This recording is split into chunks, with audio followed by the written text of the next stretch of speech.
हम चाहते हैं सरकार हर विषय पर चर्चा करने के लिए तैयार है, खुली चर्चा करने के लिए तैयार है।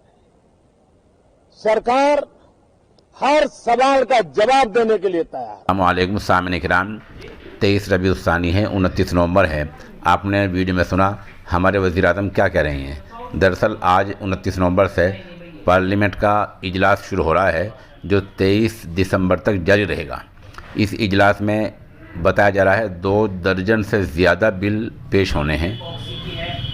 इसी तरह जो किसानों का मसला है, तीनों ज़रिए कवानीन, तीनों कृषि कवानीन वापस होने हैं, लेकिन साथ साथ किसानों की जो मांग है MSP को कानून का दर्जा देने की, उस पर जाहिर सी बात है बहस होनी है।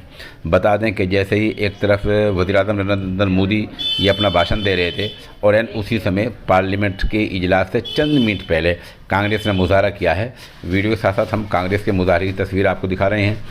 और फिर एक ये भी सुना जा रहा है कि वज़ीर-ए-आज़म नरेंद्र मोदी और उनकी पार्टी BJP एक प्रस्ताव लाना चाहती है कि जो लोग उनके मुताबिक जो लोग पार्लियामेंट में हौला ज़्यादा करते हैं, शोरगुल ज़्यादा करते हैं और पार्लियामेंट की साख को बाकी नहीं रखते हैं, उनको मुअत्तल किया जाए इजलास में।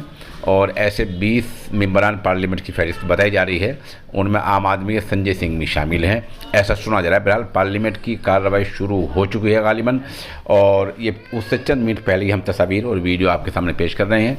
आप हमारे साथ बने रहें, हम शाम को बताएंगे आज पार्लियामेंट में हुआ क्या है।